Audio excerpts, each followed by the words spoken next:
Hey folks, and welcome back to another episode of Straight Talk Whiskey. I'm Nick here with you as always, and thanks for joining us for another episode. And today, instead of a numbered review, we've actually got a flight as promised. So you'll remember back when we reviewed the Red Spot 15-year-old single pot still Irish whiskey that I said if that video had gotten over 500 views that I would do this flight. So there you have it. And of course, it seems timely with St. Patrick's Day coming up this Sunday.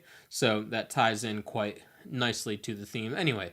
So I've already got 3 poured out here because it's a little bit tedious to do on camera and likely that I would spill something, which might be entertaining, but not funny for the dwindling supply, especially the green spot that I have here. Green spot actually obviously is a little bit easier to get and come by now. So is the yellow spot, but with the red spot just coming in, it's going to be a little bit tougher to get. Also, the price is a little bit higher, obviously, than the others. So let us get into it. So if you don't know already, these are a range of single pot still Irish whiskeys. It's sort of the historic, quintessential, iconic style of whiskey in Ireland, and that has to do with a blend of both malted and unmalted barley mixed in together, and you get single pot still Irish whiskey. It used to be called pure pot still Irish whiskey. That is no longer the legal definition for it. So anyway, we got this blend, malted, unmalted barley coming together. And typically, if you're looking at just sort of like the basic characteristics of a single pot still Irish whiskey, you're going to get something that's a little bit different than your entry level Jameson's, Tullamore Dews, Bushmills, Paddy, that sort of thing. You're going to get something that's a little bit more thick on the palate. You're going to get some more spicier notes, definitely a lot of texture, and there's some robustness in orchard fruits, in the, like I was saying, the Tullamore Dews, Bushmill, Jameson, all those sort of things. You might get a little bit cleaner orchard fruits. Here you're going to get something a little bit more overripe notes, like in the yellow spot. We'll talk about that. In some green apple, like the green spot. But, so let's go in for the green spot here. Again, pretty common to get. And then in terms of age, you may have noticed that 2 out of the 3 of these have age statements on it. So back in the day, we would have had age statements on the green spot as well. It would have been 10 years old, but that's not on here. My guess is that this is anywhere from 7 to 9, maybe 10 years in here, but they didn't put an age statement on there, so it could possibly be mixed with younger stuff. Who knows? When they're trying to bring the brand back, who knew if they had the stock to put out a 10-year-old, how many years or months later we would have had to wait for that. So you can sort of look at the time difference too between when green spot was released and yellow spot was released at the time it took for them to mature stock enough to have a mass distribution and release. So anyway, my guess is 7 to 9, 7 to 10 years old. There also would have been a blue spot, which would have been the youngest of the 4 at 7 years old. So anyway, let's go in for the nose.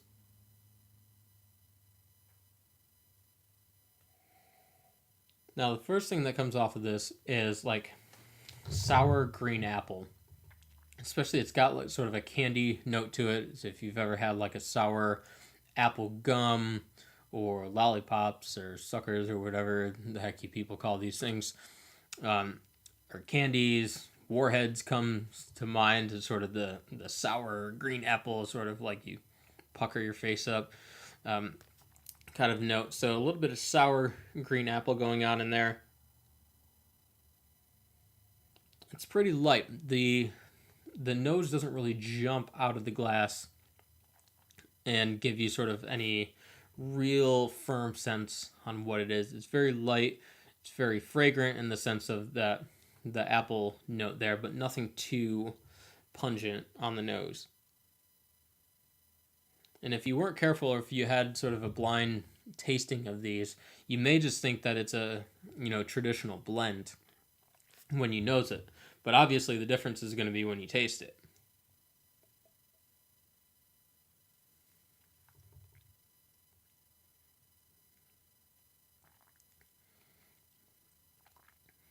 I mean, other than Redbreast, Green Spot was probably the second single pot still Irish whiskey that I actually, even tried. And it's just the style of that whiskey is just so fantastic to me. I absolutely love it. It's my favorite style of anything out there. Second, well, I mean, it's sort of in a close fight with peated Scotch, but the single pot still Irish whiskey, there's just such a nuance to it that you don't expect. And I don't think a lot of people really appreciate it enough because they haven't experienced it very much at all. So you've got this really thick, kind of syrupy, oily texture in there. I'm getting a lot of that green apple on the tip of the tongue, but then it sort of like trickles down into the back of your mouth and sort of a vanilla, honey, slightly lemon juice notes going on in there.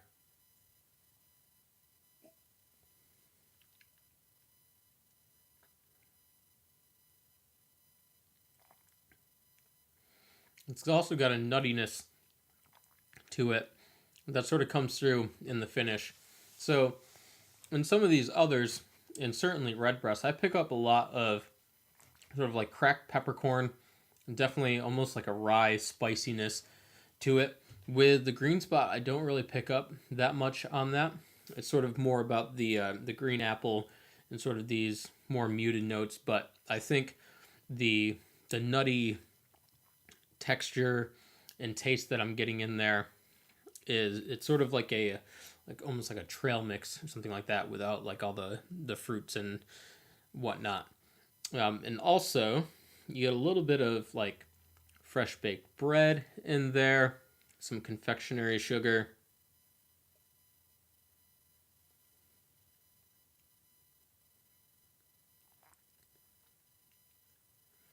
I'm trying to think of like the best time when you might want to drink this, but it's sort of really like any time really is fine. So I'm going to go in now. Part of the thing when you're doing a flight is if you're going to be tasting a bunch of things that are, well, first off, different styles. Like if you're tasting some single pot still Irish whiskeys, and before that you tasted some like Islay scotches, and before that you had like Jack Daniel's single barrel proof rye, there's going to be a little bit of an issue there. Just namely the proof, obviously. If you have something to start out with that's a super high proof, that alcohol content is going to completely zap a lot of your taste buds. And especially when you're tasting something like Green Spot, where you need a little bit more of a delicate, general palate to start with. So if you're going to be drinking something like that, if you absolutely have to start with that and you're tasting for whatever reason you would have to, think about, toning it down a little bit with some water. So that's actually what I'm going to do here, and sort of take a second pass at these quickly after we're done with this whole thing. But just take a little bit of water. Now, I don't really recommend a ton with the Green Spot, especially for my tastes. So just a couple drops in there, and certainly the time it spends in the glass as I review the other two will help there. But I believe this is only 40% ABV, which I guess sort of surprised in. Maybe I was just happy to be tasting it when it first came out, but definitely looking at it from standpoint now of where we are, would have rather preferred like a 43 or 45 at least. I think this could have taken it to another level. So anyway, two things you're going to want to do is get yourself some water.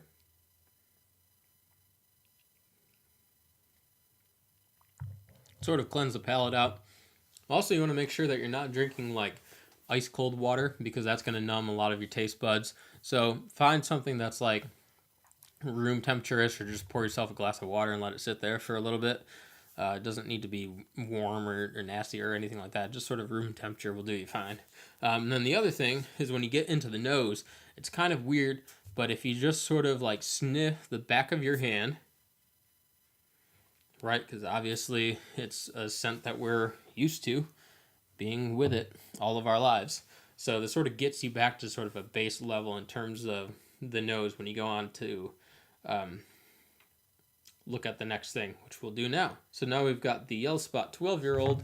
Let's just make sure we've got the ABV right on here. So 92 proof. So 46 ABV. Should have done it with a green spot.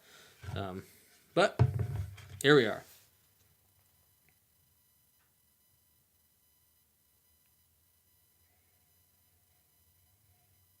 Now the first thing that comes off of this is a weird mix. And I'm going to say this and it's not going to make much sense, but it's almost like smoked banana. If you've ever had, like, a lot of people who go and camp might think about doing this, but you can sort of create yourself like a warm, I guess you'd call it, sundae, in the sense that you would take like a banana, you know, put it inside a bunch of tin foil, and then you might put some like chocolate chips or peanut butter chips or different things, marshmallows or whatever the heck you want to put on there. Then you wrap it up in foil and you sort of put it on the edge of a campfire, sort of just resting there in the coals. And then you sort of get like this interesting treat. So anyway, the aroma that's coming off of it smells a lot like that. It's like these smoky notes, but also overripe banana.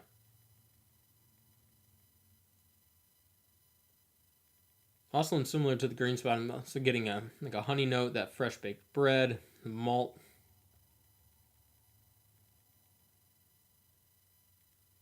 So let's go in for the taste.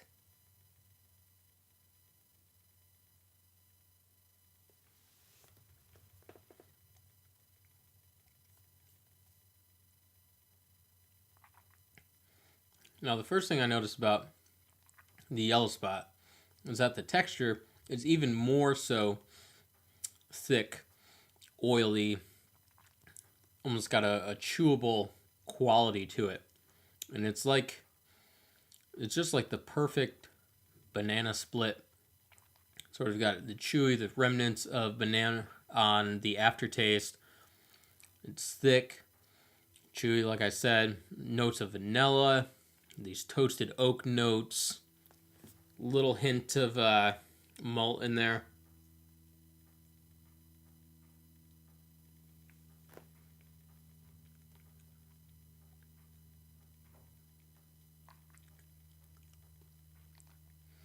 This is one of those wonderful opportunities where somebody who's really good at pairing food with whiskey would have a field day pairing this with a good dessert. You know, like a banana foster, or, you know, I could even see more of a fruit-based dessert, maybe some variant of like a key lime pie, that sort of thing. Nothing like heavy or maybe chocolate would work. I don't know. I'm not really a connoisseur of chocolates, but I feel like there can be some really interesting pairings going on. Certainly with the Yellow Spot, but also probably all three of these.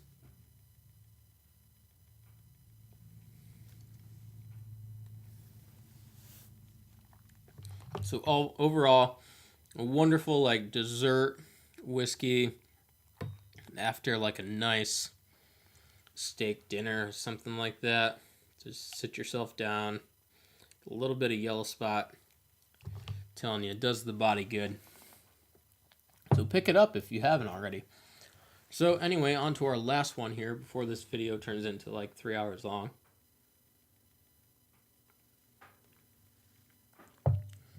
You get your water, get your palate right, get your nose right, cooking with gas. Red Spot, obviously 15 years old, and we're also clocking in at 46% ABV, 92 proof. Let's see if I can knock some stuff over. All right, so here we go. Let's see what we got going on here.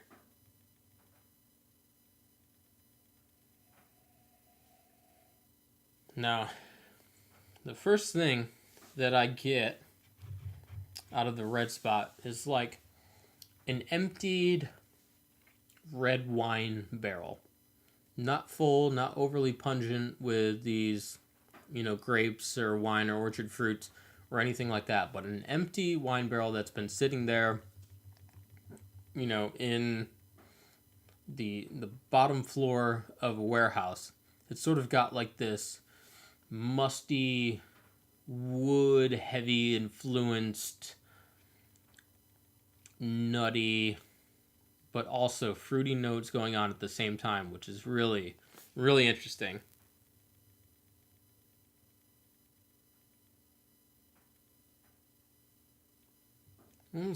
Almost get a hint of like really fresh hops in a way, which is like wacky town.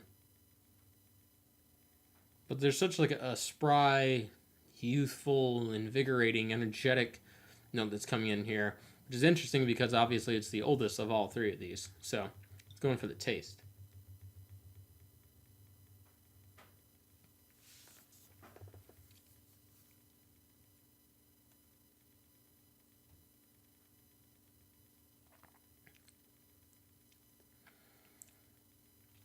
It's like a beautiful, succulent, like raspberry or cherry pie that you just bite into, and you've got like the perfect balance between like really like almost overdone like cinnamon or graham cracker crust on it, also layered in with like a thin layer of Cool Whip or Cool Whip and some raspberries or cherries or whatever. Some of those fruits, maybe even like a strawberry in a sense.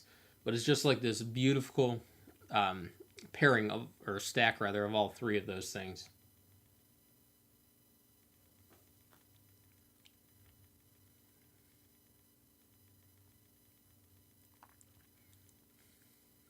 It's interesting how these have taken on three very distinct lives, and they all sort of come from the same, mash bill, of course. But I think obviously the difference in maturation and that sort of thing, with this being, a combination of American bourbon, Spanish sherry, and Marsala wine glass, definitely lends itself to more of those, the fruitier notes, the really dry notes that I was picking up on earlier, and that sort of thing. I'm not exactly sure. With the yellow spot, we've got the Malaga casks in terms of maturation, and the green spot, I'm not sure. American bourbon, for sure.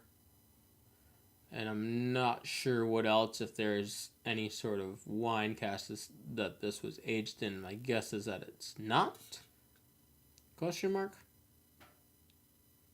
But who really knows? So anyway, with the yellow spot and red spot, definitely those, the difference in maturation, is playing a huge part into this.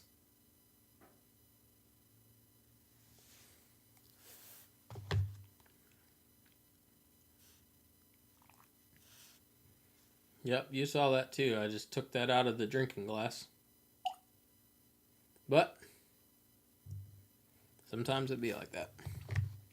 So anyway, see what a little bit of water does to open this up.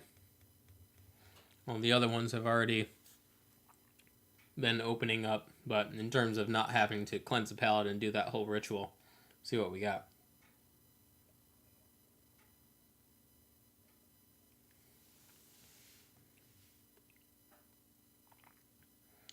I do notice a little bit more that just even the couple drops of water that I put in there, really pairing that note that I got on the nose of like the dry, like musty sense of like an empty wine barrel is coming through.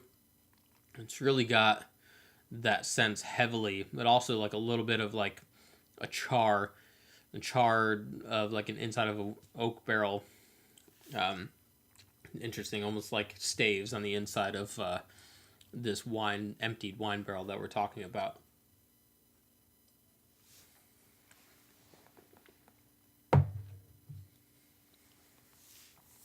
And overall, just fantastic. I don't know. I guess you would, the yellow and red spot, in terms of like the food pairing, I guess it would just really depend on the dinner. I think the red spot has really great pairing potential with like a really thick like a steak or something like that, or a beef Wellington, something like that. And maybe the yellow spot pairs better with like seafood or something like that, or maybe chicken instead of like a darker red meat. I'm not sure. Again, I'm not the one who does these pairings, but I might start. All right, let's go back to the yellow spot before we run out of time here. We thank the YouTubes for letting us stay on here. Or thankfully that you're still with us at this point. Unless you've just skipped through and you just landed on this part, which would be ironic.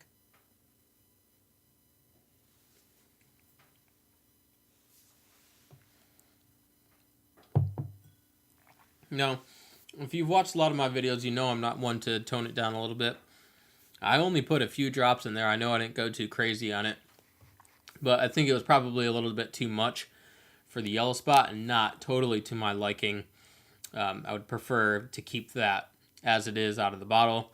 But again, still has those, overripe banana notes, this toasted oak note to it. A little bit of like a honey sense to it. I'm getting a lot on the aftertaste and the finish. So there you go with that.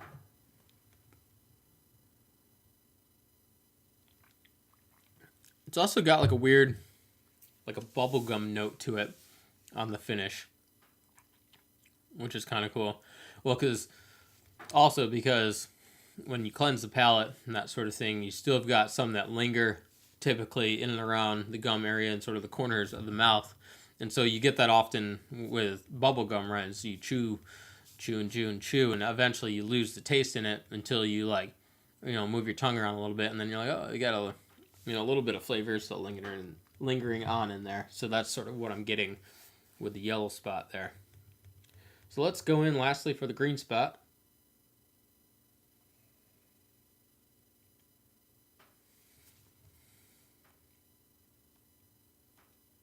Yeah, and that's sort of a wash because 40%, ABV doesn't need the water. They've added the water for you, believe me. So I don't think there's any real merit to adding water to that. So I'm not really going to give my input on that because I don't think that I would ever do that in any other setting than this experimental place. So with that, that is the end of this episode. I hope you've enjoyed it, and I hope you've stayed around for the whole thing. Let me know what you're having for St. Patrick's Day. It's really just hard to get doing interesting stuff around here, so I have to sort of like save for it and then, have it shipped. It's a whole big deal. But if you got anything interesting that you've found, let me know what you're drinking. If you're, just drinking some of the tried and true Irish whiskeys, that's absolutely fine as well. But I'll be looking forward to sharing that day with you as we all celebrate collectively.